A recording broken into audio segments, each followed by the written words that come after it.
Welcome to the Hair Loss Show, where Dr. Russell Knudsen and Dr. Vikram Jayaprakash discuss issues relating to hair loss and the medical and surgical treatment of hair loss in both men and women. Hi everybody, welcome back to the Hair Loss Show. Thank you for all your questions and for viewing and for subscribing. We're very, very grateful because we feel like we're making a difference. So today's topic, Vikram, is going to be about camouflage. And the reason that this is super important is because there is only so much you can do with either medication or surgery in people that have a lot of hair loss. Mm-hmm. And so what are the other things you can do that makes less look like more? So number one, and I say this mostly to my female patients, is working out what colour you're going to dye your hair. Mm-hmm. Because if there is any thinning whatsoever, the bigger the contrast between the hair colour and the skin colour, the more see-through it is. So I want them to get into warmer, lighter colours that actually, so that even though it's exactly the same amount of hair, it just doesn't look as see-through. So that's the first thing, is like hair colour influences observability. The second thing is silvering of the hair influences visibility of thinning. Because as like my hair, once you get to silver, it doesn't reflect light, right? It basically, it becomes transparent because hair is made of the same keratin that fingernails are made of, and that's why you can see a pink nail bed through it. It becomes transparent. Mm-hmm. So people say, oh, I think I'm getting thin, and then you put the video microscope on them, or the trichoscope on them, and you show them there's plenty of hair there, but they just can't see it because the angle of light coming through just goes straight through those silver hairs, and they think that they're seeing their scalp, and they think they're thinning. And if that individual gets their hair coloured or hair dyed, instantaneously they have the appearance of a thicker head of hair. That's it. So I say to them, did you feel that it looked thin the day after you had your hair dyed compared to the day before you had your hair dyed? Because if you thought it looked great the day after you had your hair dyed, it's a colouring problem. Yeah. And the only problem, of course, with all of that, it's quite a problem, is that hair grows at a centimetre per month. And that centimetre that grows is going to be silver. Yes. And it's right next to the skin. So it appears more see-through right at the base. Right, so it's a bit of a constant battle. So there are things you can do to deal with that. So in hairdressing salons, for example, they have shake-in powders that they use for people that think that their part lines are too obvious. So that's one option. We also have the medical grade fibers. Some of them are magnetized, for example, so they sort of stick together, they clump together with the hairs and give that illusion of greater. Some people like it, some people don't like it because it takes the shine out of the hair and it's a bit of a hassle to use it. So one of the newer techniques that people can use is a thing called scalp micropigmentation, which is essentially a fancy way of saying a very superficial dot tattoo is applied to the scalp between the existing hairs in a slightly thinning area. And if you do it as a superficial dot, it looks like an emerging hair.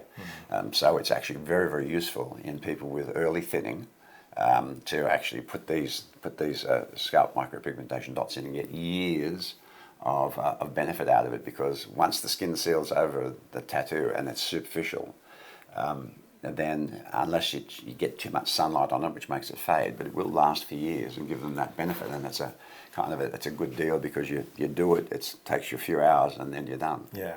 So it's not the same as, we're not tattooing the scalp in that scenario. No. You're not sort of covering the scalp with a layer of ink. It's discrete dots. It's the optical illusion as well, isn't it? So if you look, if we just try to explain this diagrammatically, if you've got an area, if you've got the scalp and you've got 3 hairs coming out, well, if you look at it from a bird's eye perspective, you're going to have 3 dots.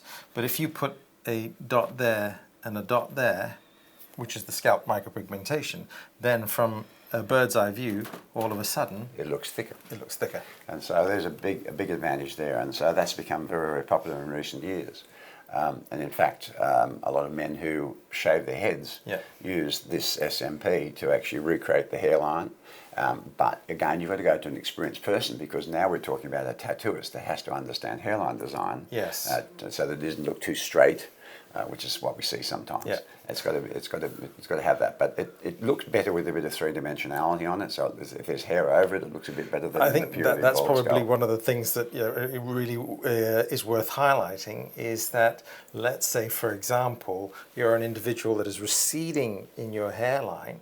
Well, scalp micropigmentation is not, you're not a candidate in the frontal hairline, because then you're just going to have a bunch of tattooed dots right there, and then you're going to have your hairline back there. It's better when you have existing hairs for it to sort of work with it and as an adjunct in that scenario. So, I mean, camouflage means covering up what's going on, and that's Yes. why we're talking about powders, and that's why we're talking about hair to scalp, colour differences, and we're talking about scalp micropigmentation.